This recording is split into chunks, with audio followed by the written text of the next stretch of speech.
1 et la taille aussi. Il y a quelque chose qui a manqué là sur cette ligne, je ne sais pas. Il y a aussi la taille. Oui, c'est ça. Donc là, voilà, 0.01. C'est pour vous dire que ces éléments-là ont été utilisés pour construire le score de Ponzi. Donc le score de Ponzi a été construit sur base des évidences par rapport aux données que nous avons eues au programme de fistules à l'hôpital de Ponzi. Et ces scores varient de 3, donc de 0 à 1. Donc lorsqu'on a le score 3, cela veut dire que la fistule est plus sévère, donc plus complexe, et tandis que lorsqu'on a le score 0, là on a une fistule, peut-être je peux dire minime. Et là, c'est pour dire qu'à chaque fois qu'on monte d'un échelle, je peux dire de niveau, la chance d'échec chirurgical augmente d'un facteur de 1,65. Donc, ce qui fait qu'à chaque fois qu'on a une fistule, par exemple de score 2, on a l'échec, donc la chance d'échouer, donc d'avoir un échec à cette fistule, était augmentée aussi de 1,65, et cela a été prouvé scientifiquement, je peux dire, sur base des évidences. Voilà le score de Ponzi, qui est basé, donc, sont juste des données simples, complets et parcimonieux. Et là, comme l'a dit le docteur Ra, pour nous, on a pris les 3 éléments, donc la distance, soit si c'est inférieur ou au-delà, non, si c'est au-delà, on a soit 0 ou 1. La taille aussi, c'est 0, 1 lorsqu'on est inférieur ou au-delà de 3 cm. Si c'est circonférentiel ou pas, c'est un peu cela aussi. Et on fait la sommation, on va jusqu'à 3. Donc il y a des patients qui peuvent avoir soit un score 1, soit un score 2.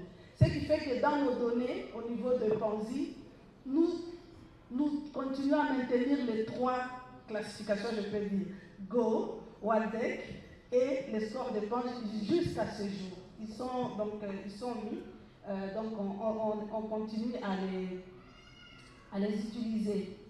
Mais Ponzi a réfléchi aussi sur la fibrose. Donc je m'excuse.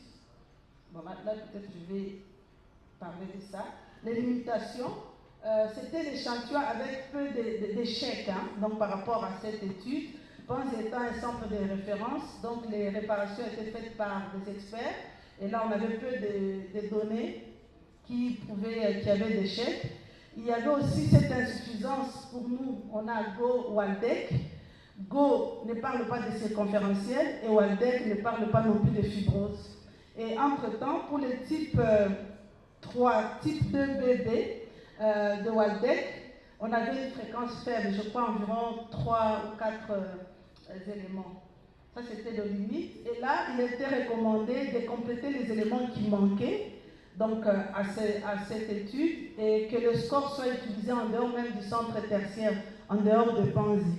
Comme cet article a été publié en 2017, c'est pour cela qu'au niveau de Ponzi, au départ, on n'utilisait pas le score. C'était juste des réflexions et on avait construit ces scores. Et à partir de 2017, on a commencé à utiliser le score de Ponzi. Voilà. Là, c'est une étude que je peux dire qui est... bon, on a fini cet article, mais cet article a été rejeté à 2 reprises par 2 journaux. Ils disent que c'est bon, mais on n'a pas prouvé ce que nous voulons. Mais nous avons compris que c'est par insuffisance peut-être des informations ou de données. Par rapport à ça, donc à ce 2e article, c'était de comprendre le niveau de complexité. Donc le niveau de complexité influence-t-il les résultats de la réparation chirurgicale de la fistule? Ça, c'était une question que nous sommes posées. Et là, nous avons pris les résultats de comparaison de 2 systèmes de classification. Donc là, nous avons pris Waldeck. Nous avons pris aussi les scores de Ponzi. Qu'est-ce que nous avons fait?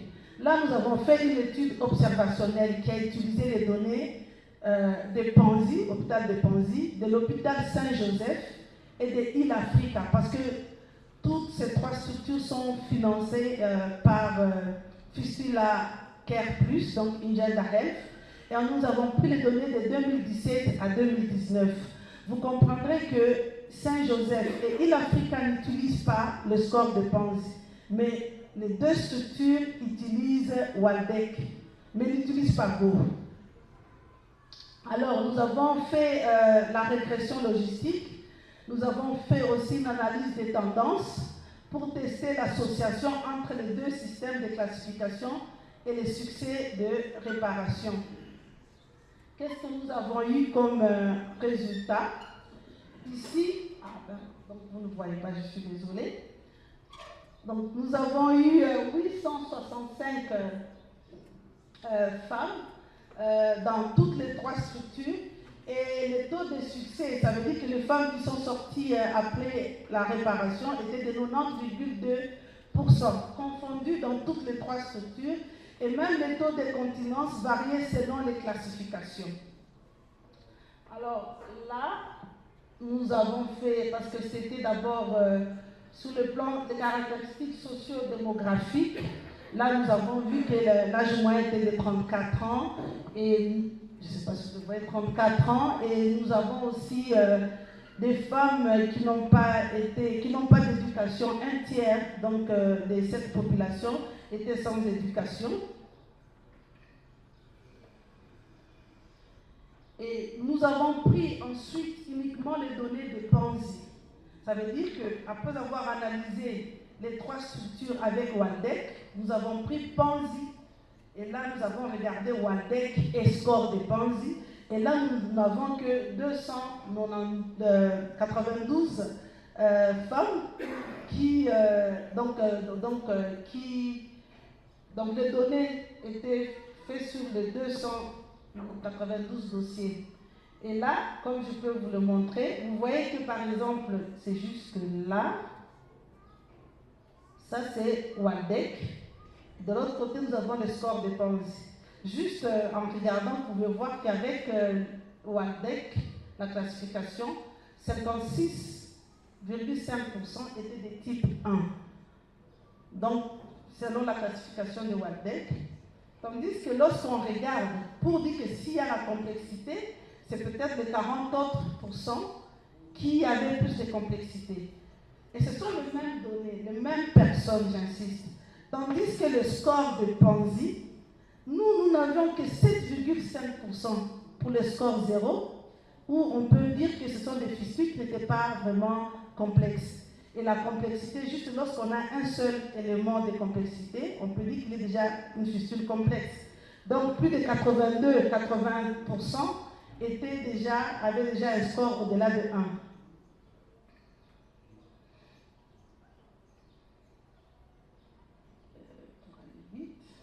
Là, je voulais juste donner un peu sur ce que nous avons trouvé ici. C'est qu'après avoir pris en compte les caractéristiques socio-démographiques et même la classification de Waldeck sur les éléments de Panzi, les femmes prises en charge par l'équipe de Panzi a été prouvé ici, c'est là que j'ai mis en rouge, qu'elles avaient 16 fois plus de chances de réussite de la réparation à la sortie de l'hôpital prises en charge par l'équipe de Panzi par rapport aux femmes qui ont été prises en charge par l'hôpital de Saint-Joseph. Donc là, nous avons trouvé que non, c'est que notre score a quelque chose d'intéressant. Et pour nous, la conclusion, c'est que le score de Panzi est un outil facile pour déterminer la sévérité et la complexité de la fistule. Et qu'il était également, il est aussi facile à utiliser pour faciliter nos chirurgiens étant sur terrain de savoir où ils pouvaient se limiter. Soit, s'ils sont des chirurgiens juniors, ils ne pouvaient pas prendre des fistules complexes. Mais cela demande encore des recherches supplémentaires pour éclairer l'implication de score dans la routine. Mais aussi, nous voulons valider ce score. Nous voulons aussi utiliser ces scores dans plusieurs sites. Actuellement, le score, depuis les 5 dernières années, Nous l'utilisons au moins dans plus de 15 sites là où nous allons en outreach. Et nous voulons aussi savoir un peu plus sur la compétence des chirurgiens. Heureusement que le docteur Sawyer est revenu sur ça. Pour nous, c'était très difficile parce qu'on pensait prendre la compétence en rapport avec le nombre de réparations des fistules. Bon, c'est une question... Bon, pour moi personnellement, les résultats ici a suggéré très bien que le score des Ponzi semble supérieur à la classification de notre professeur Waldeck en termes de résultats de réparation. Merci.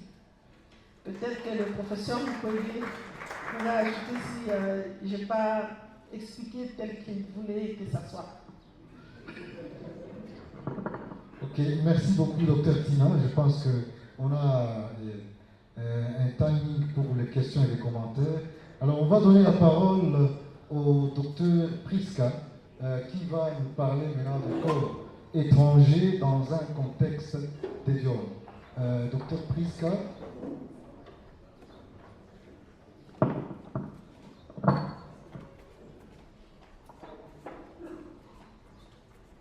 Donc, après docteur Priska, ça sera maintenant des questions.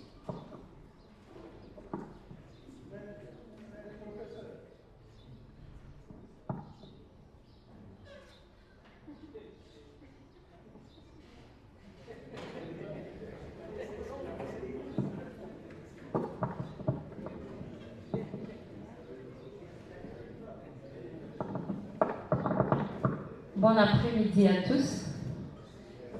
Je suis très honorée de pouvoir présenter cette survivante en présence, je dirais, de tous les acteurs et dans la prise en charge de violences sexuelles. C'est un cas qui est en cours de suivi. Ça fait 9 mois environ qu'elle est à l'hôpital. Et c'est un cas qui fait débat. Pendant la pause, je parlais avec les psychologues qui a dit qu'il a fait aussi la présentation hier dans une conférence. On a trouvé que ça valait la peine d'en parler parce que cette patiente nécessite au fait votre apport, vos suggestions, vos contributions par rapport à la suite de sa prise en charge.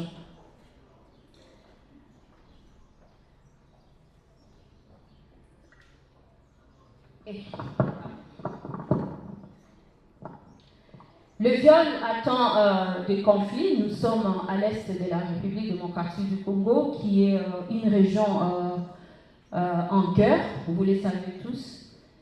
Alors ce viol entraîne des conséquences dévastatrices chez les enfants qui en sont victimes.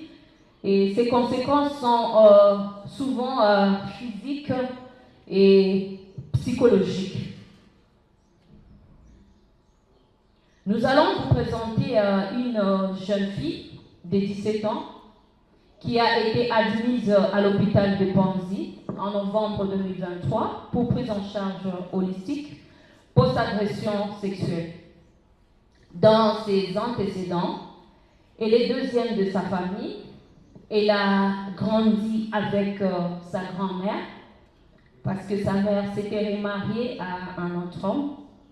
Chez elle, on a noté une notion d'abus sexuel déjà à l'âge de 9 ans, d'abord par un voisin, et puis elle était agressée sexuellement par son beau-père.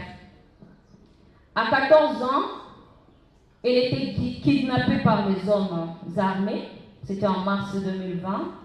Elle a passé 3 ans dans la brousse, traitée comme objet des satisfactions sexuelles. Elle déclare avoir participé au massacre.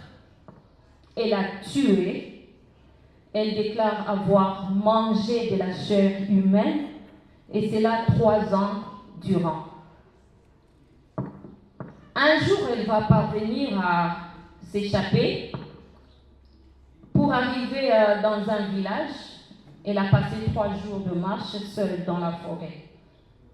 C'est une personne de bonne foi qui l'aurait ramassé sur la route et l'avait conduit au village, chez un chef du village qui l'avait amené à l'hôpital pour identification. À l'hôpital de Beni, elle sera prise en charge pour un traumatisme thoracique suite à des coups de crosse d'une arme, mais aussi d'une arme blanche, par refus de l'acte sexuel avec son agresseur. Il avait également des infections gynécologiques qui ont été traitées à l'hôpital de Panzi. Toujours à Beni, il y aurait eu extraction de 2 corps métalliques à l'avant-bras droit, dont la patiente ignorait les circonstances des survenus. J'ai dit qu'elle est arrivée à Panzi en novembre 2023 pour prise en charge d'une dépression post-agression sexuelle en cours d'hospitalisation au service des survivants de violences sexuelles. Elle avait présenté de douleurs au bras droit, ce qui avait nécessité une expertise d'un chirurgien. Alors, à notre examen physique, on avait palpé une induration linéaire perçue à la face interne du bras droit, mobile, et dont la pointe était palpée dans la région scapulaire. La radiographie au fait faite avait fait objectiver un corps étranger type aiguille qui était extraite sous anesthésie locale au niveau de la pointe. C'était à la région scapulaire. Cette aiguille était rouillée et avait mesuré environ 9 cm. Au 2e jour post-opératoire, on a objectivé un autre corps étranger qui était palpé à la face interne du même bras. On l'a retourné à la radiographie qui a révélé encore une fois une autre aiguille au niveau du bras qui semblait être cette fois plus courte que celle extraite il y avait de cela 2 jours. Elle a été extraite sous anesthésie locale au niveau du bras droit à la face interne.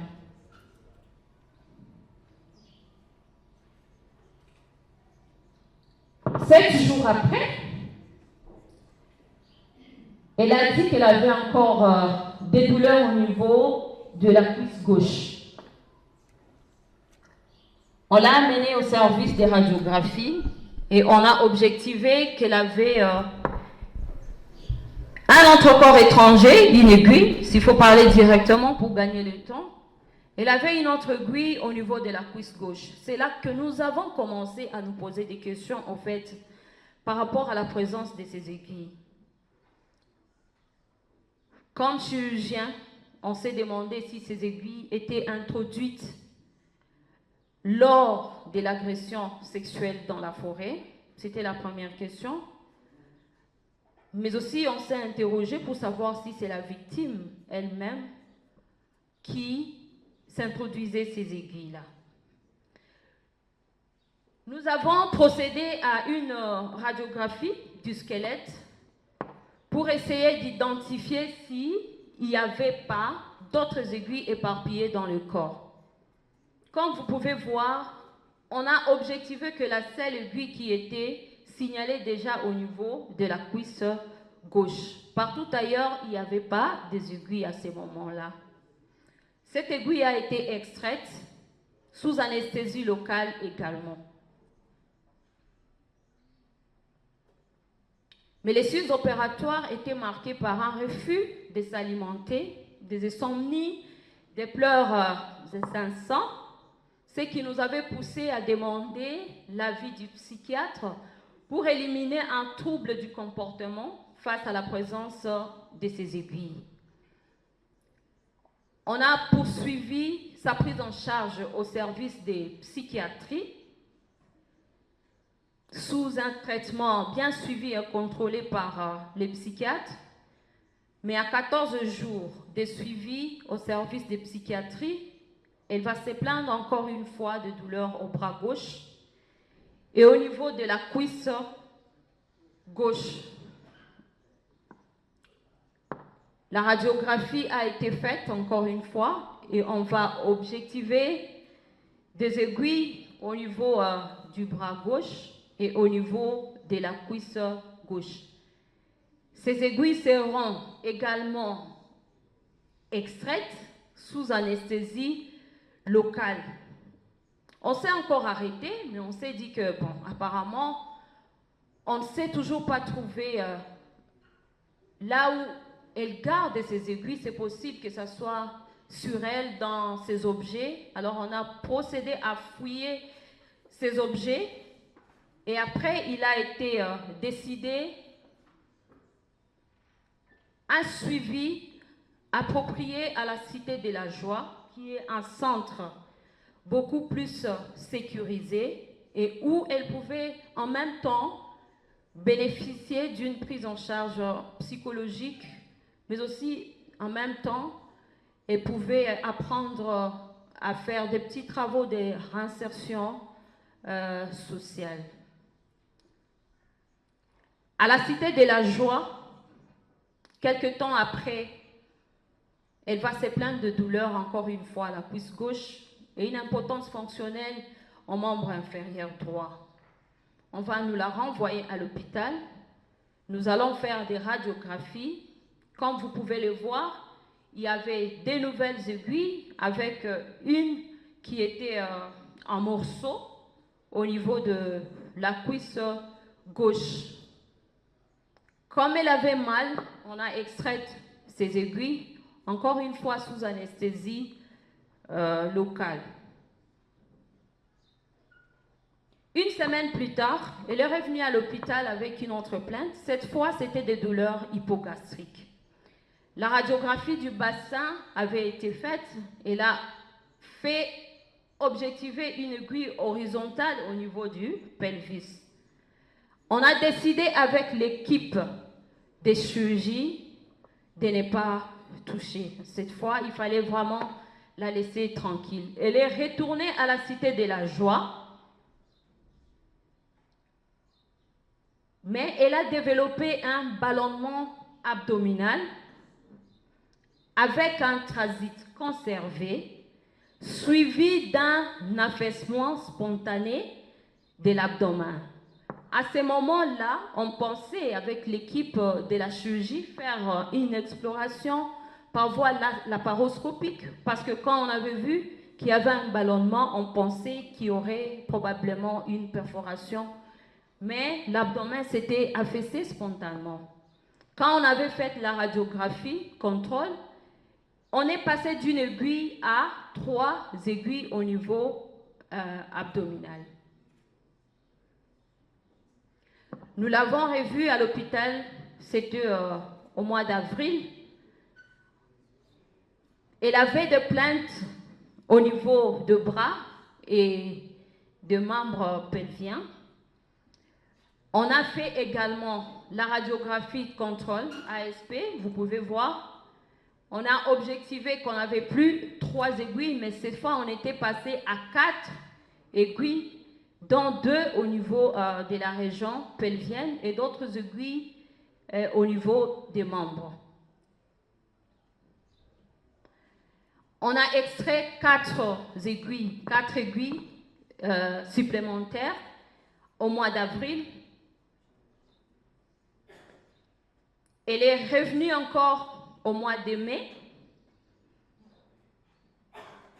parce qu'elle avait des gènes au niveau du bassin, elle ne pouvait pas s'asseoir correctement. On a refait la radiographie du bassin qui a objectivé ces 2 aiguilles qui faisaient mal au niveau du pelvis. Il y avait une aiguille qui était au niveau de sa glande mammaire et une autre aiguille à la paroi abdominale.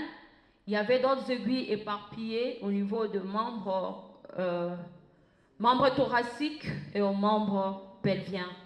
Au mois de mai, on a extrait encore 4 aiguilles qui gênaient au fait la fonction de cette patiente-là, ce qui faisait au total jusqu'au mois de mai 16 aiguilles extraites depuis qu'elle est arrivée.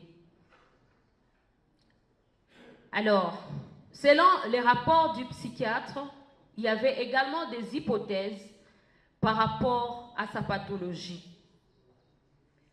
On a pensé à un état de stress post-traumatique chronique et complexe. C'est sous forme de questions parce que vous allez comprendre avec moi que jusqu'à présent, il n'y a pas un diagnostic précis par rapport à la pathologie de cette patiente. Elle revivit les passés, tout son vécu, et là, elle évite parfois d'en parler. Il y a des moments où elle en parle. Et elle développait parfois des troubles du sommeil. Ce qui est curieux, on a découvert à un moment qu'elle était toujours en communication avec son bourreau, avec qui elle parlait chaque vendredi soir. Elle a développé une empathie positive jusqu'au point d'avoir une envie de regagner la brousse. Est-ce un syndrome de Stockholm? En dehors de ça, elle a le fantasme du viol par le père, parce que pour elle, son bourreau, il est protecteur, son bourreau est fort et ne peut pas retourner chez sa mère parce que son beau-père l'a agressée sexuellement. Elle pense avoir un refuge chez son bourreau. Son irritabilité, l'instabilité émotionnelle, la présence des aiguilles de manière répétitive, la peur d'être abandonnée. Nous qui la suivons, vous allez comprendre que ce n'est pas facile. Elle a développé un attachement que je ne sais pas expliquer envers certaines personnes, dont moi, il y a Madame Christine qui est avec nous aujourd'hui. Elle pense toujours à sa vie, à son enfance qui a été difficile. D'abord, violée de les bas âges, kidnappée, jusqu'au point de vouloir se suicider à 4 reprises. La première fois, elle a essayé de se couper les doigts. La deuxième fois, elle a bu un concentré de savon en poudre, Omo. La troisième fois, elle a bu un concentré de sel. Et la quatrième fois, elle a essayé de se pendre. On a essayé de chercher, savoir ce qu'elle se communique avec son bourreau. Elle nous a dit, ici nous allons parler des propos de la patiente, parce qu'apparemment il faut en tenir compte dans la prise en charge psychologique. Elle pose chaque jour la question de savoir pourquoi son bourreau lui fait ça, parce qu'elle est convaincue. À un moment donné, elle disait que c'était son bourreau qui lui faisait souffrir.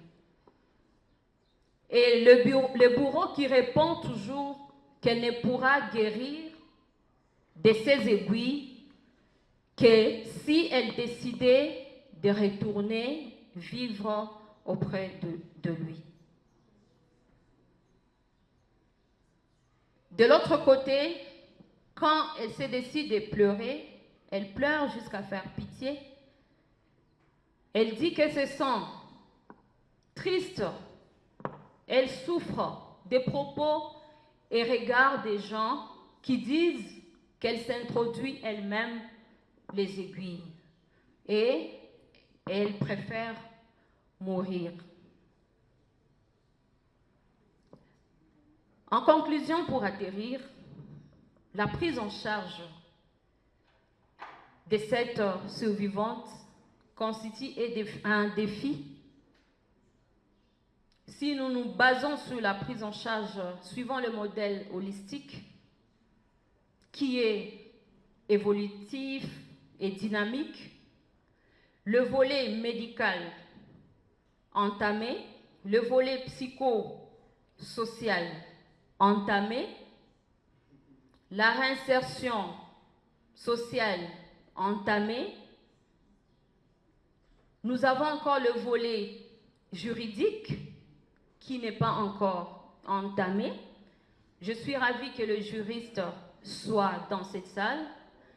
Ils vont peut-être, avec nos discussions, nous dire ce qu'il faudra faire par rapport à cette situation, étant donné que le bourreau est connu et la victime a le numéro de ses bourreaux. Maintenant, par rapport au modèle de prise en charge holistique, nous nous posons quand même des questions par rapport à la maîtrise de l'aspect culturel. S'il faut se baser au propos de la patiente qui pense qu'elle a un mauvais sort et qu'il faut qu'elle retourne chez son bourreau pour sa guérison, je ne sais pas ce que vous pensez par rapport à cet aspect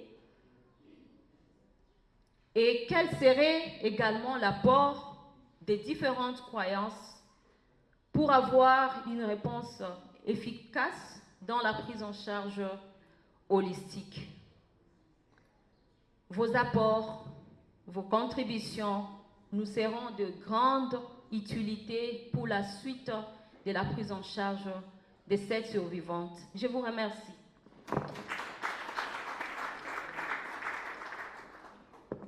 Oui, merci beaucoup, Dr Priska. Tu as doublé les temps qu'on t'avait donné. Maintenant, on va donner quelques minutes au docteur Mukanire pour sa présentation. Docteur Mukanire, qui va nous parler de prolapsus génitaux chez les jeunes en âge de procréer. J'espère que tu ne vas pas nous faire l'expérience des... Peut-être qu'on peut... Merci, je comprends très bien. Voilà, alors on peut juste montrer la première image.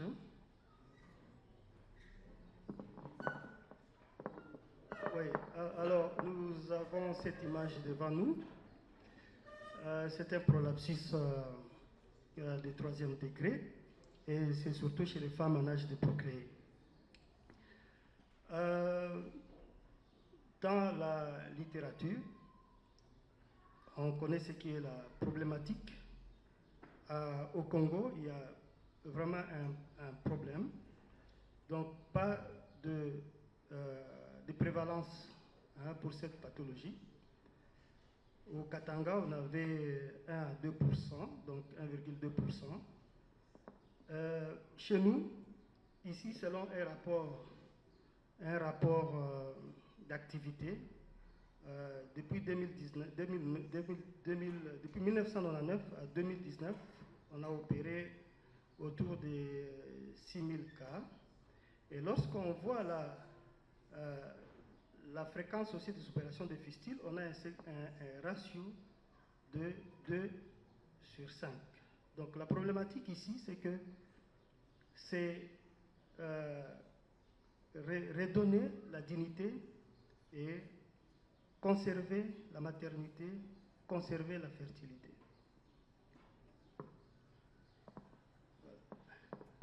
Alors,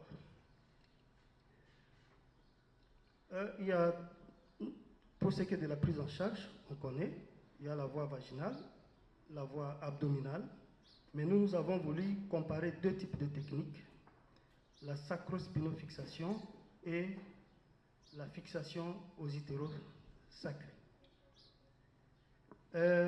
Pourquoi le choix de ces 2 techniques? Parce que la sacrospinofixation rivalise un peu la promotofixation, que ce soit abdominale ou par laparoscopie ou par laparotomie. Par contre, pour ce qui est de la fixation aux utérus sacrés, dans la durabilité, on a dit qu'il y a quand même des récidives. Alors, nous, c'est là, comme on a dit, notre société congolaise est pronataliste, et comme on a dit qu'il faut conserver la maternité, la sexualité, nous voulions dans les temps utiliser ces deux techniques et voir laquelle peut être adaptée.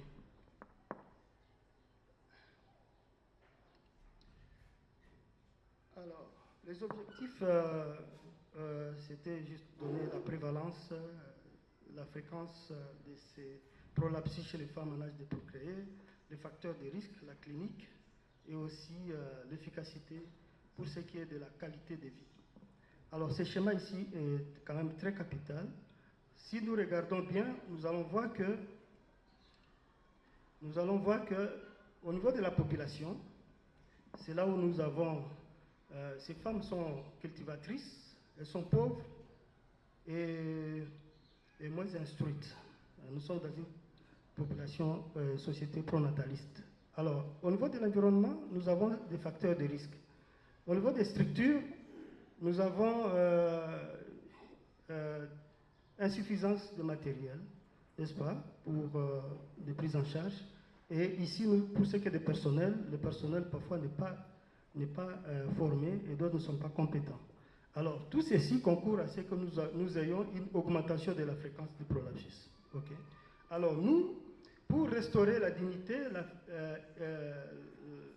féminine, conserver la sexualité, la fertilité, et aussi éviter des conséquences psychologiques et des conséquences sociales, nous intervenons ici par nos techniques pour voir maintenant à la fin comment ça va se passer. Alors, ici, c'est toutes les femmes avec prolapsus de 3e et 4e degré, qui est notre population d'études. Voilà, la première étude qui est objectif, c'est étude descriptive, cas témoins, descriptive et essai clinique. Alors, la taille d'échantillon est là. Donc, pour ce qui est du 4e objectif, nous avons 130 cas, donc 65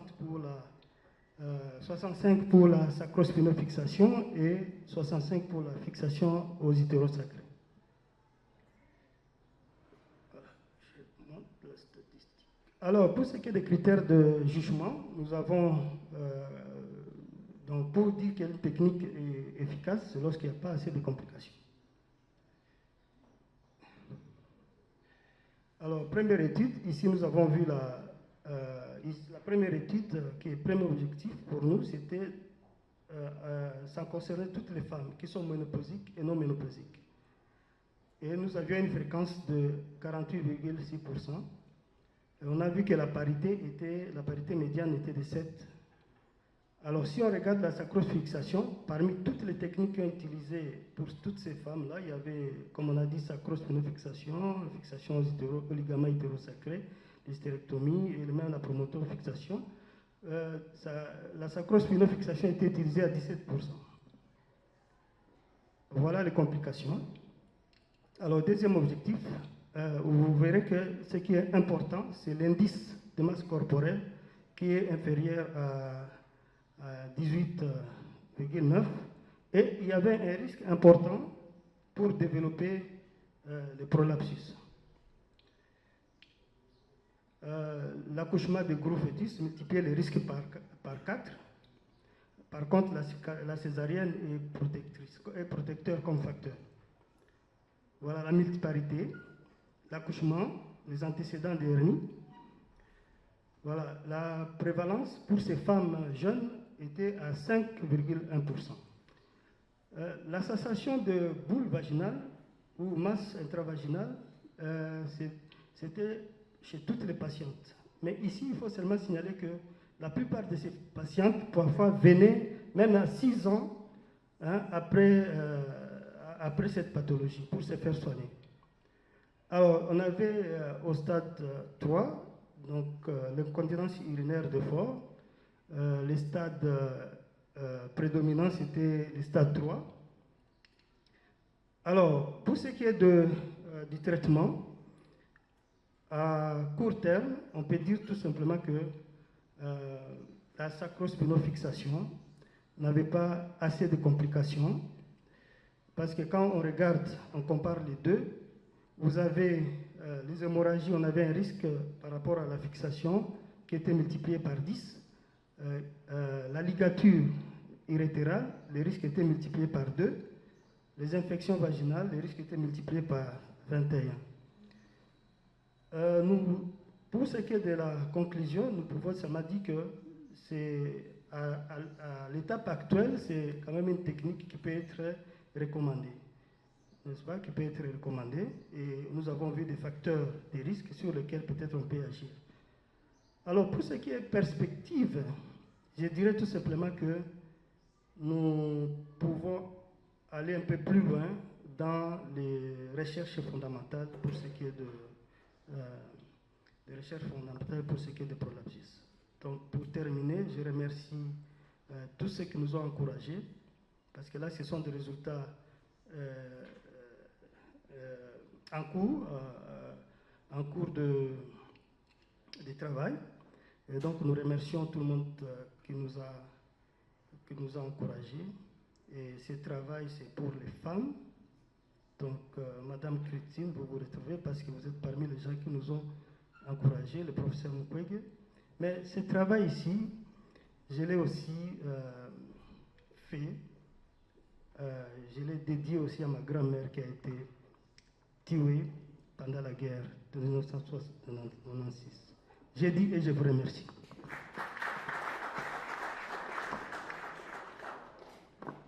Merci beaucoup, Dr Mukanire. Alors, on va passer à l'étape où on s'en va tout doucement vers la fin. Donc, les questions, les commentaires, on va y aller par série. On va en prendre 5. Et si le temps nous permet, on va en prendre encore 3 ou 4 selon les temps qu'on aura. Alors, 5 questions. Voilà, 1, 2, c'est bon, 3. Ok, parfait. On y va avec les 3. Donc, on a les docteurs Joyeux, on a aussi... voilà, très bien. Ok, donc on commence par notre collègue qui est là, ensuite docteur Joyeux, suivra Bruno, et enfin, ça sera les profs Patrick. Voilà, vous avez la parole. Protocole. Alors, les noms, la question et à qui elle est adressée. Merci beaucoup, professeur. Donc, je suis Marc Ombeni, comme je l'ai dit depuis ce matin. Donc, je suis responsable du pilier psychosocial de l'hôpital et de la Fondation Panzi. Et j'ai quelques commentaires et peut-être 2 questions. Je voudrais commencer par le premier commentaire.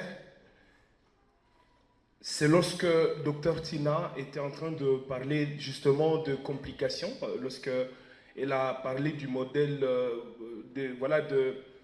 du score de Panzi, et elle a dit qu'à un certain moment, il y avait des complications. Elle a présenté, je ne vais pas rentrer dans les statistiques, mais il y a mon premier commentaire que je voulais faire à ce niveau-là, c'était, elle est revenue en disant également que lorsqu'il y a des complications et qu'on se rend compte que ce n'est pas possible, sur le plan médical, il n'y a pas de possibilité de réussite, qu'on envoie au pilier psychosocial pour justement accompagner la personne. Et cela a d'ailleurs été dit par professeur, la dame professeur, je ne sais pas, je n'ai plus le nom, qui a dit également que dans l'accompagnement des cas de fistule, lorsqu'il y a des complications et qu'on n'a plus de réponse finale sur le plan médical, on fait référence au pilier psychosocial. Et le premier commentaire que je voudrais faire à ce niveau justement, c'est que lorsqu'on attend qu'il y ait des complications pour que l'on réfère, les risques que le désespoir qui se sera déjà installé déjà chez la personne fasse qu'il n'y ait pas de réussite aussi sur le plan psychologique est grand. Et donc ce serait très important à ce niveau que les psychologues qui feront partie de l'analyse de ces cas compliqués soient associés à la prise en charge pendant que l'analyse globale de l'accompagnement est en train de se faire. Donc ça veut dire on n'attend pas la référence pour que, lorsque c'est déjà fini, mais le psychologue fait partie du processus de soins à tout le niveau du processus. C'était le premier commentaire. Le deuxième commentaire, c'est par rapport à la question, au cas qui a été présenté par Prisca. Je pense ici, peut-être, il n'y a personne qui pourrait, peut-être sauf erreur de ma part, déjà dire que c'est pour ces cas, ce qu'il faudrait faire, c'est tel élément, mais Prisca l'a très bien mentionné, elle a besoin de nos points de vue pour savoir ce qu'elle va encore explorer pour pouvoir accompagner ces cas. Et le premier élément que moi je voudrais proposer à Prisca, j'ai vu qu'elle a clôturé dans la conclusion, elle a parlé de l'aspect culturel. Qu'est-ce qu'on pense de l'aspect culturel? Et je pense également, pour avoir travaillé avec les collègues psychologues qui accompagnent ces cas, dont Jean Bosco et Yvonne, qui sont au niveau de l'hôpital, cet aspect culturel est d'un apport capital, mais on va l'explorer avec la bénéficiaire, non pas pour lui dire qu'est-ce qu'elle va faire, mais c'est qu'est-ce que la personne pense, c'est référent à sa culture, qui est fait, est-ce qu'il y a des choses de ce genre qui sont déjà arrivées dans sa vie ou dans la vie d'autres personnes de sa famille, qu'est-ce qu'on a essayé de mettre en place pour essayer de résoudre ça, et donc ça c'est un aspect qu'il faudrait plus ou moins explorer pour voir ce que la personne en pense et que dit la culture par rapport aux rites. Peut-être qu'il y a des rites au niveau de la culture par rapport à ce qui devrait être fait. Et un autre aspect, ce serait l'aspect anthropologique quand même. Et c'est très important, je pense qu'on aura besoin vraiment d'avoir des équipes pluridisciplinaires pour pouvoir déjà également évaluer ces aspects qui, à mon avis, pourraient donner une meilleure orientation par rapport à ce qu'il convient de faire. On va surtout écouter cette bénéficiaire. Et en disant on va l'écouter, je voudrais être clair. Si on va écouter cette bénéficiaire, ça veut dire justement que nous allons être dans la logique de co-création. Vous avez mentionné l'aspect de est-ce qu'il y a les syndromes de Stockholm. Je pense exactement dans ces cas ici, pour avoir discuté avec les collègues, il ne s'agit pas du syndrome de Stockholm. Plutôt, la personne, cette bénéficiaire ici, a tellement intériorisé ce que son agresseur lui a dit, elle a tellement intégré tout ça comme valeur, et face à ces défis de ces aiguilles qui ne cessent pas de revenir, elle n'a pas de réponse, et vous savez, la nature a horreur du vide. Et donc la personne, comme elle sait que son agresseur lui a dit, si tu veux que ça cesse, reviens. Et il faut vraiment aller dans cet aspect-là, mais pas pour dire à la bénéficiaire de revenir revoir son agresseur, surtout pas ça, mais plutôt travailler avec la bénéficiaire par rapport à ce qui apparaît, tout ce qu'elle ne sait pas expliquer et qui, pour le moment, fait que ce cas soit un cas plus ou moins complexe. Et pour les cas complexes, l'accompagnement, c'est un accompagnement à long terme. Faute de temps, je vais m'arrêter, mais je vais poser quand même une seule question, parce que j'ai plus beaucoup de temps. Et la question, je vais la poser au docteur Ra. Par rapport à l'aspect de cicatrisation psychologique. C'est nouveau, c'est pour moi, voilà, par rapport à je comprenais, lorsque le docteur a parlé de la cicatrisation psychologique, je voudrais comprendre justement de quoi il est question ici. Est-ce que ça va être quoi finalement cette cicatrisation? Parce que j'ai cru comprendre que l'objectif de l'étude c'était d'évaluer également la cicatrisation psychologique, et c'est ça que je n'ai pas très bien compris. Peut-être ce serait peut-être plus indiqué de refaire cette petite explication pour que finalement on comprenne et que l'on sache qu'est-ce que peut-être à notre niveau on pourrait faire pour vous accompagner. Désolé d'avoir retenu assez la parole, merci. S'il vous plaît, je crains un tout petit peu que vraiment nous soyons, et je pense que ce n'est pas mauvais d'avoir des hypothèses. Mais lorsqu'on a des hypothèses, il faut être à mesure de pouvoir les démontrer. Sinon, ça devient des opinions. Et lorsque nous répandons des opinions, nous devenons dangereux. Puisque moi, je pense que, qu'est-ce que vous faites des automutilations dans votre profession de psychologue? Parce que ça existe. Les gens qui se font des automutilations. Bon, vous parlez des aspects culturels. Donc, ce sont des personnes, on sait très bien que dans la dissociation, il y a des personnes qui développent tout simplement une anesthésie émotionnelle et que tout ce qui se passe autour d'eux, ils ne voient pas, ils ne sentent pas, il n'y a rien. Au point où, je crois qu'au départ, on voulait montrer que ces aiguilles sont mystérieuses. Et je pense que lorsque vous regardez même ces aiguilles, vous verrez que lorsqu'on l'a déplacé presque nu pour l'amener à la Cité de la Joie, les aiguilles qu'elle a utilisées, ce sont des aiguilles de broderie. Donc, qu'elle a pu trouver là où elle était.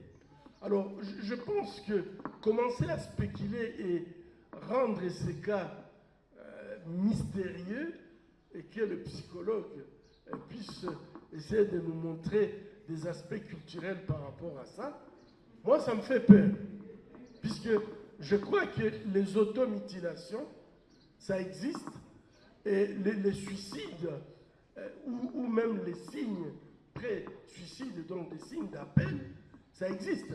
Et donc cette fille, elle est dans un traumatisme très profond, avec une dissociation qui l'amène tout simplement à une anesthésie émotionnelle. Et dans son anesthésie émotionnelle, elle peut se planter des aiguilles. Et là, Christine me disait qu'elle a fait même la démonstration de se planter l'aiguille devant Christine pour suturer sa bouche. Alors moi je pense que lorsque nous avons des situations comme ça, essayons de plonger dans la littérature pour savoir ce que les autres font, et à ce moment-là, émettons des hypothèses que nous pouvons démontrer. Sinon, nous entrons dans un domaine où nous allons fuir tous l'hôpital, comme quoi il y a des sorciers. Merci beaucoup. Merci. Je suis désolé, mais je pense que vraiment, cette fille, on ne veut pas la martyriser. C'est à vous, les psychologues, de la sortir de cette dissociation. Je voudrais juste compléter le professeur Mukwege, comme la fille est restée avec nous pendant 6 mois. C'est vrai, il y a la culture, on est tous africains, moitié africains, et on essaye toujours de tout justifier par... Parce que même quand elle est arrivée à la Cité de la Joie, on m'a dit on va amener l'exorciste. Bon là c'est mon côté, je crois, Mouzongo qui est sorti, qui a dit non, arrêtons, l'automutilation, on connaît. Moi j'ai assisté à une scène qui m'a horrifiée. D'ailleurs le professeur était en mission, j'étais obligée de lui envoyer un message, parce que je sentais moi-même que mon cœur allait s'arrêter. Elle est venue un jour dans mon bureau, elle est partie dans un monologue pendant 45 minutes, où elle m'a raconté tout son calvaire, ce que cette fille a commis, parce qu'elle a commis des crimes, elle a mangé de la chair humaine, elle a des choses abominables. Elle a tué sa meilleure amie, elle l'a mangée, ils l'ont hachée. Qu'est-ce qu'elle a fait par la suite? À un moment donné, elle a regretté, elle me dit... Maman, tu ne vas plus m'aimer parce que je suis une criminelle. Donc, qu'est-ce qu'elle a fait? Elle a sorti de sa poche cette aiguille. Elle me dit, j'aurais pas dû parler. Elle a pris sa bouche. Elle a mis cette aiguille sur sa bouche. Mais avant qu'elle ne fasse ça, vous savez, quand vous avez une montée d'adrénaline, toutes ces veines, docteur Priska, qui est très proche d'elle, le sait, toutes ces veines étaient apparentes. Moi, je pensais que les veines allaient éclater. Je ne suis pas médecin. Et donc, à ce moment-là, maman Aline, notre infirmière, est venue, donc l'adrénaline descend parce que je l'ai prise, parce qu'elle était dans un état. Mais là, la douleur revient, parce qu'on n'est plus sous adrénaline. Et là, pour enlever, je vous assure, on a failli l'amener chez Dr Priska pour éviter la douleur. Donc je pense qu'elle est très bien suivie à l'hôpital de Panzi. Je remercie vraiment le professeur Mukwege d'être venu à ma rescousse pour ce qu'il a dit, parce que j'étais en train de bouillir sur ma chaise. Merci beaucoup. Merci beaucoup. On va continuer avec la série des questions. Oui, docteur Joyer, Merci beaucoup. Merci pour la présentation. Ma question, c'est pour la dernière présentation. Je pense, Dr Moukani, les derniers diapos sur l'efficacité de la sacro-spino-fixation, ça pouvait... Voilà. C'est un petit commentaire, je vois vite les statistiques, c'est ce qui m'a intéressé. Et je regarde l'efficacité de la sacro-spino-fixation, peut-être comparée à celle de la fixation utérine, en cas d'hémorragie, en cas d'hydronéphrose, en cas d'infection.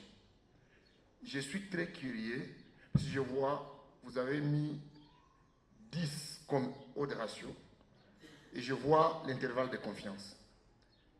L'autre de ratio, c'est une estimation, c'est pourquoi elle est accompagnée par l'intervalle de confiance. Mais je vois l'intervalle de confiance est de 1 à 62, à 62,9. Mais encore plus bas, c'est là que j'ai été beaucoup curieux.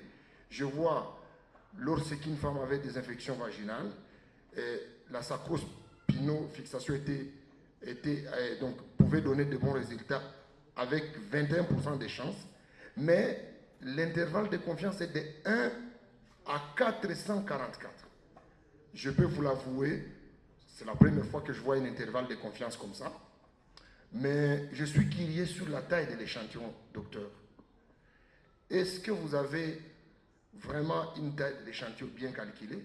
Parce que dire que l'intervalle de confiance va de 1 à 444, ça veut dire qu'on n'est pas sûr que c'est 21% de chance. Ça veut dire que c'est de 1, on va commencer à chercher la probabilité jusqu'à 400. C'est compris entre 1 et 400. Donc, professeur et docteur Moukani, je pense qu'il faut voir ça. Peut-être c'est une erreur. C'est 4, là, si c'est 4,4, ça devient encore une erreur parce que l'intervalle de confiance, l'autre ratio doit être compris dans l'intervalle de confiance. Donc, à mon avis, même les dias suivants, il faut revoir ces calculs d'autres ratios et d'intervalle de confiance. Et là, ça va nous donner une idée sur la puissance statistique. Lorsqu'elle est très étalée comme ça, c'est qu'il y a une très mauvaise puissance. Et quand c'est une très mauvaise puissance, c'est que la taille de l'échantillon était très petite. Merci. Je pense que je peux continuer cette discussion avec Dr Moukani dans le couloir. Merci. Merci beaucoup. C'est ce que je voulais te proposer. On sent que tu es vraiment dans ton domaine des stats. Et là, c'est bon, ça va se poursuivre dans les couloirs. La dernière question, deux dernières questions. Oui, docteur Bruno.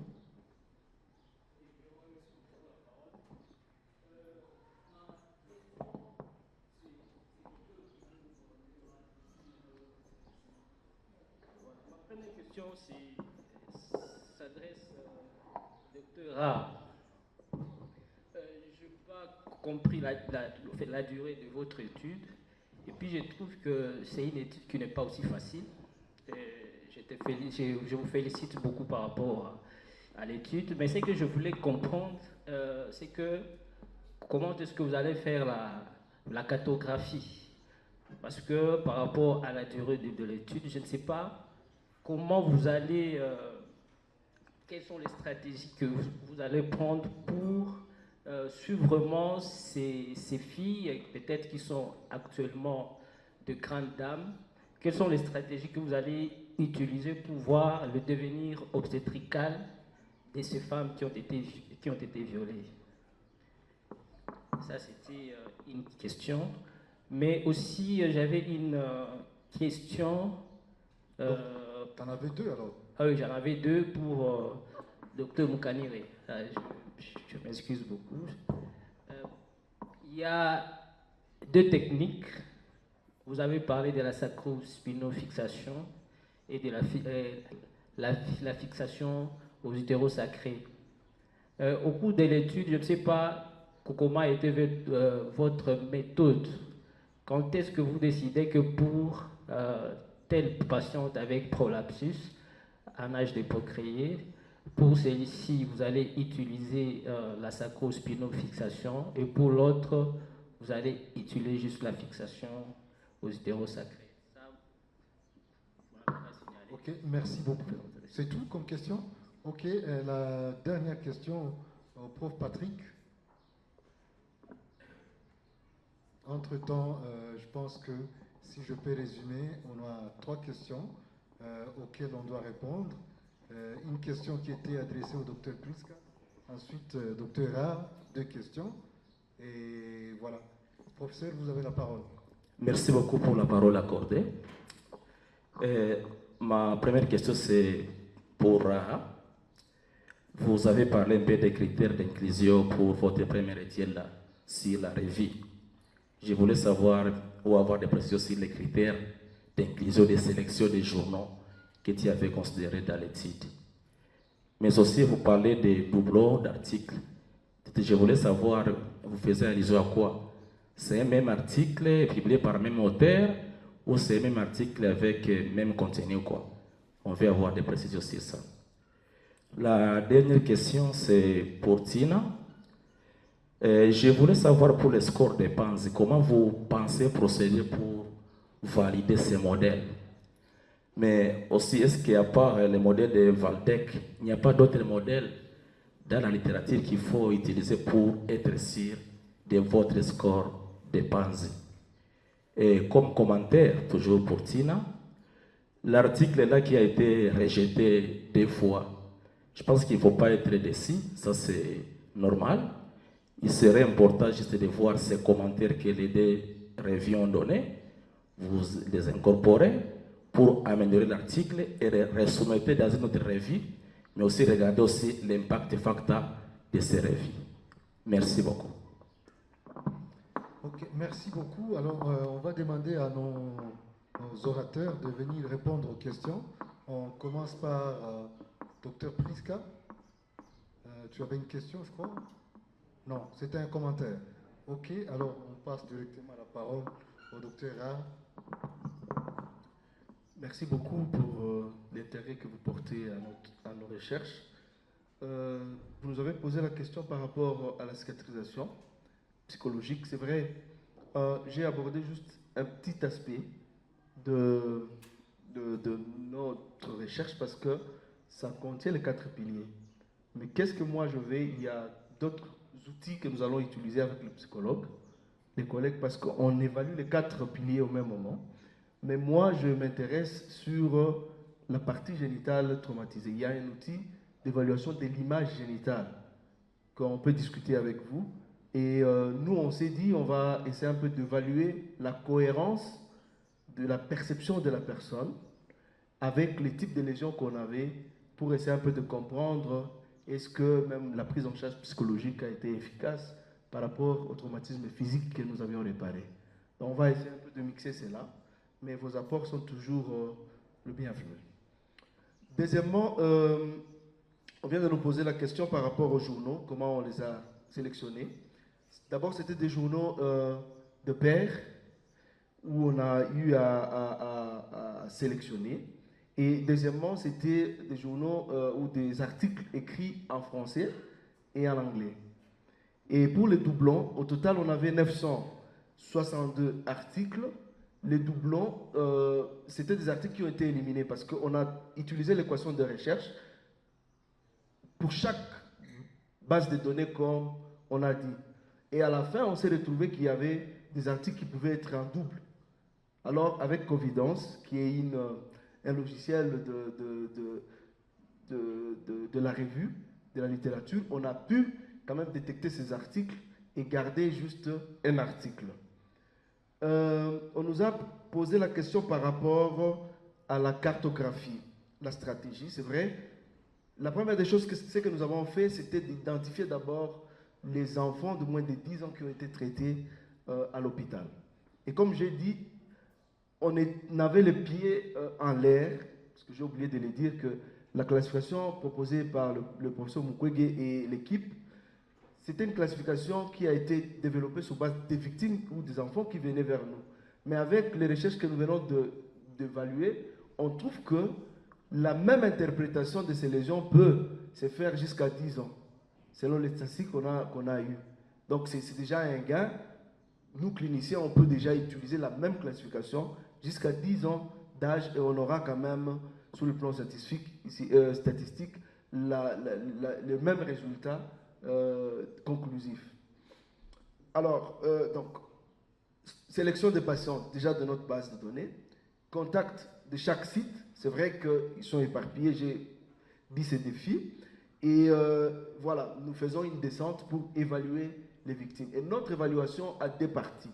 Il y a une partie qu'on fait une évaluation de la qualité de vie qui est générale.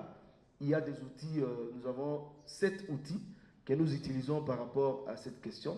On évalue la continence fécale, on évalue la continence urinaire, on évalue la douleur pelvienne, on évalue la constipation et aussi la qualité sexuelle pour celles qui ont déjà commencé les rapports sexuels. Et il y a notre partie, c'est le score que nous avions, les critères d'évaluation. Parce qu'on l'a dit dans la revue de la littérature que les évaluations sont faites sur base c'est subjectif l'évaluation. On dit on a bien reconstruit, mais sur base de quels critères on peut dire que la reconstruction a été parfaite. On a trouvé cette faiblesse. Et avec l'équipe, on a développé les critères que vous avez là-bas, d'évaluation objective que nous allons étudier sur ces populations de façon objective et regarder quelle a été les victimes, catégorie de victimes avec des lésions qui ont été traumatisées, réparées, et comment a été l'évaluation macroscopique sur base de notre classification qui reste toujours là pour que vous puissiez aussi apporter vos inputs. Je pense que ce sont des questions qui m'ont été posées. En fait, nous avions fait la classification et dans cette classification, nous avions mis notre cut-off à 5, les enfants de moins de 5 ans. Mais c'était un cut-off observationnel. Et pendant qu'on traitait les enfants, on a pu constater qu'il y avait des enfants qui étaient violés et qui avaient des lésions périnéales plus ou moins graves. Et en fait, cette étude, c'est une étude post cette classification où nous voulions avoir un cut-off qui est beaucoup plus objectif et basé sur les évidences. Et aujourd'hui, si nous devons donc reprendre notre classification, nous savons que tous les enfants de moins de 10 ans, lorsque elles subissent le viol, en fait, la pénétration est rarement vaginale. La pénétration commence par l'anus, comme il a su le démontrer, et donc les déchirures ou les lésions partent de l'anus pour atteindre toute la région. Alors que quand les femmes grandissent, normalement la pénétration, ou bien lorsqu'on force sur le périnée, c'est le vagin qui s'ouvre, et donc les lésions vont être beaucoup plus vaginales. Et ça, c'est intéressant, c'est pour ça qu'il a interpellé les avocats. Lorsqu'on vous envoie un certificat, vous devez savoir faire la part des choses. Lorsque vous poussez sur un bébé ou un enfant de moins de 10 ans, d'après notre étude MENA, eh ben c'est l'anus qui est au premier plan, alors que chez des filles de plus de 10 ans qui ont commencé à sécréter les estrogènes, souvent aussi, il y a la tendance de la vulve à plutôt horizontaliser au lieu de rester verticalisée, et la conséquence va se trouver donc au niveau du vagin. Je pense que félicitations pour l'étude, monsieur. Okay, merci beaucoup. C'est peut-être une orientation par rapport à la réponse qui viendra du docteur Tina. Je crois que la dernière question par rapport à la validation du score ou de la classification, je pense, prof, si tu as des créneaux qui peuvent nous orienter aussi à faire valider, en tout cas, moi, je préférerais que ça aille dans ce sens et pour compléter peut-être les idées que Tina va nous donner par rapport à cela. Par rapport à ces scores, c'est un score que nous avions fait en prenant 2 classifications qui sont des classifications les plus courantes, comme l'a dit tout à l'heure la professeure. Et si Tina peut projeter, on verrait que dans cette classification, nous avions mis également la fibrose. Mais la différence n'était pas significative pour que la fibrose puisse intégrer les scores. Et c'est pour cette raison que nous pensons pouvoir travailler avec professeur Soyer pour que nous puissions intégrer la fibrose. Et actuellement, nous avons une base de données qui intègre la fibrose quantifiée, puisque à l'heure où nous parlons, il n'y a pas une étude, je voudrais que Sozy me suive, il n'y a pas une étude où on quantifie la fibrose. C'est pour ça que vous aviez vu dans la classification qu'elle a présentée, elle a dit quand il y a la fibrose, on met S. Mais quelle fibrose? Puisque nous avons vu des filles qui ont une fibrose qui prend tous les vagins, donc le vagin n'existe même pas, mais vous avez aussi des filles qui ont 2 cm de vagin, 3 cm, etc. Et dans la nouvelle étude que nous sommes, les données que nous sommes en train de collecter, ce sont des données qui tiennent compte où nous considérons que le vagin normal a plus de 6 cm.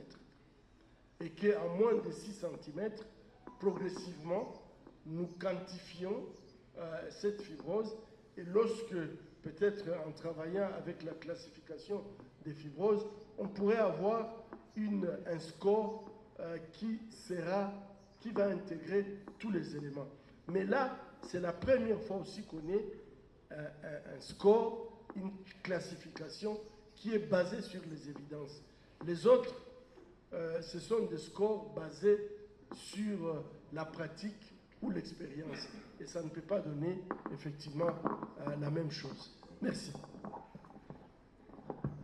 Merci beaucoup, Dr Tina. Tu as quelques mots. Je voulais juste dire aussi que dans le premier article du professeur, il avait, c'est parce que je n'ai pas présenté ça ici, il y avait un tableau où il a fait la comparaison du score de Ponzi, donc de cette classification, ainsi que les autres classifications, environ 13.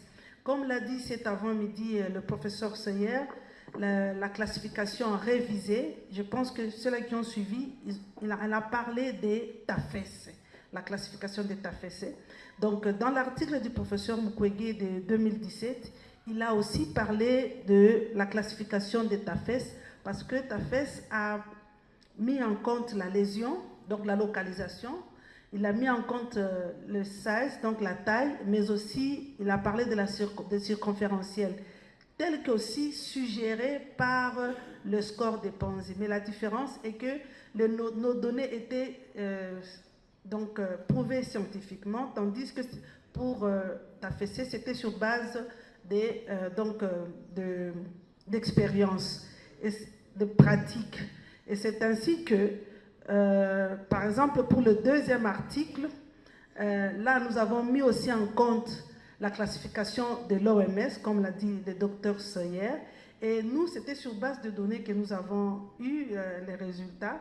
Et nous pensons, comme l'a dit le professeur, prendre les 3 éléments qui ont été prouvés scientifiquement, y ajouter les fibroses et aussi mesurer la longueur du vagin, parce que déjà avec les données actuelles, nous pensons que nous pouvons avoir assez de données pour aussi essayer de voir ce qu'on aura comme résultat.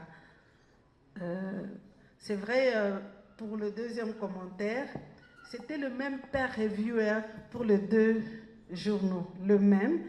Et en leurs mots, ils ont dit que l'article a été bien rédigé, la méthodologie bien respectée, c'est bon, mais ce que vous voulez prouver, vous n'avez pas fait. C'est ça. Donc, mais nous allons encore, ensemble avec le professeur Soyer, nous allons chercher d'autres journaux et voir comment soumettre l'article. Merci.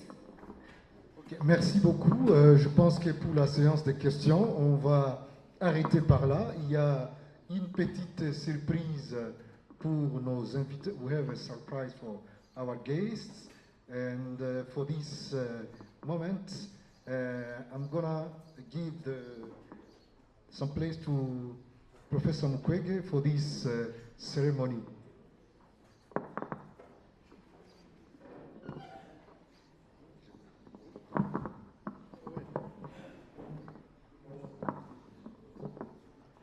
Je crois que ce qui a bien commencé. Nous sommes en train d'aller vers la fin. Mais si vous voyez le terme des références, nous allons écrire un article.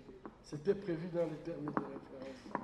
Mais quand je parlais avec le professeur Witkin, il pense que nous pouvons faire même 3 articles. Bon, tant mieux. Donc, la mission a été même très productive. Je dois dire que personnellement, je vois ces articles, mais je vois également l'ensemble de tout ce que nous allons faire après. J'aurais bien souhaité que Ali prenne juste 5 minutes, quand je suis là, pour nous montrer le matériel didactique. C'est Ali ou... Non, c'est Ali, oui. Le matériel didactique qu'il nous a apporté pour l'apprentissage. Vous allez voir que c'est formidable. Just 5 minutes to show the equipment. Je pense que quand on voit ces matériels et les idées qu'on veut produire, on sent très bien que nous devons vraiment nous impliquer complètement dans ce que nous sommes en train de faire, pas sur les hommes, pas sur les femmes, mais sur des mannequins. Est-ce que vous pouvez nous montrer un tout petit peu votre matériel?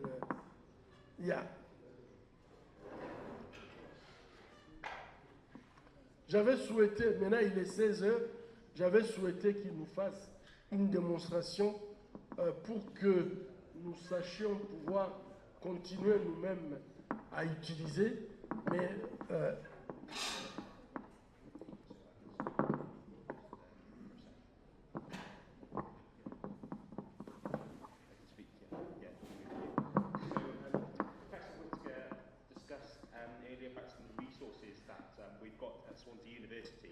nous avons eu à discuter avant sur les ressources que nous avons à l'université.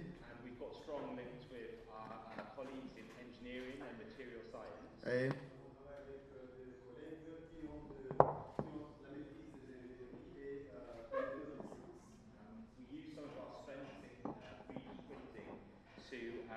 develop some prototypes that we think might be suitable for potential training in the future. Nous avons eu à développer des prototypes que nous pensons qui seront utiles dans les développements de ce que nous ferons dans l'avenir.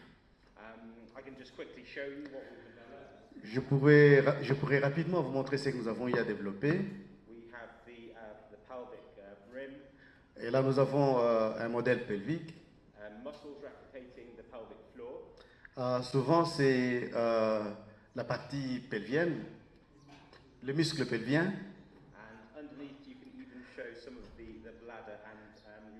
Et en bas, vous pouvez montrer la vessie et l'urètre.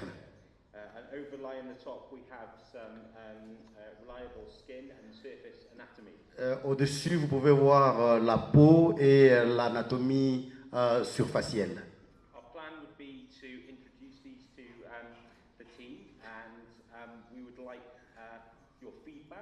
L'objectif est d'introduire ceci à vous, l'équipe, et nous voudrions avoir votre retour.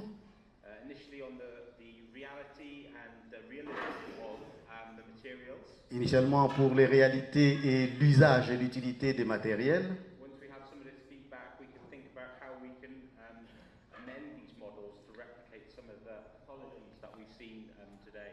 Avec votre retour, nous pourrions voir qu'est-ce qui est important à amender par rapport à tout ce que nous avons appris à des présentations aujourd'hui.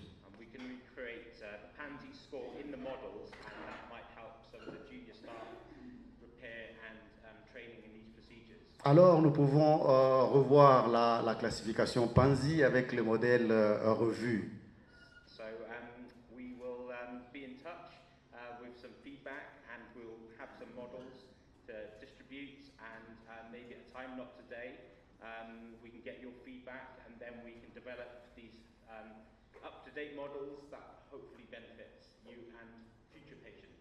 Nous serons disponibles pour avoir vos retours et nous pensons brièvement, nous pensons qu'avec ce que vous allez donner, nous allons développer les modèles que nous voulons pour l'usage ultérieur de l'avenir.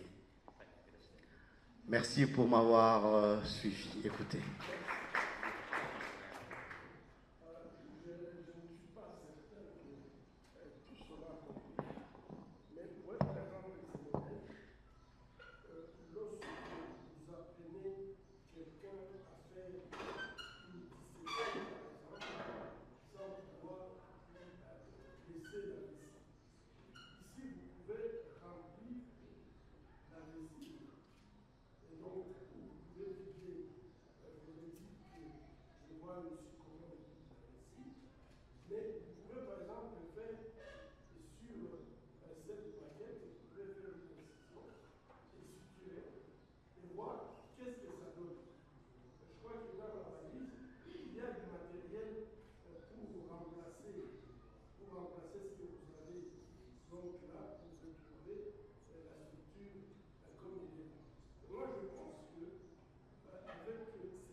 On se met debout pour le mot de la fin.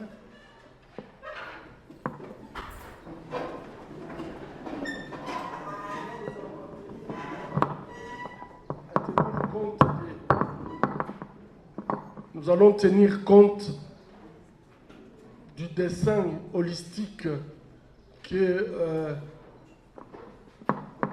notre cher ami a tracé tout à l'heure, où je crois, vous aviez vu que nous parlons du modèle holistique, mais elle veut que ce modèle soit complété par beaucoup plus d'autres spécialités. Et donc je pense que nous allons créer assez rapidement un comité de pilotage qui va rester en contact avec cette équipe. Sur ce, nous disons merci à tout le monde d'avoir participé activement. Nous disons merci aux responsables de la Fondation Panzi qui nous ont accueillis. Et je crois que je ne peux plus que vous dire au revoir. Merci.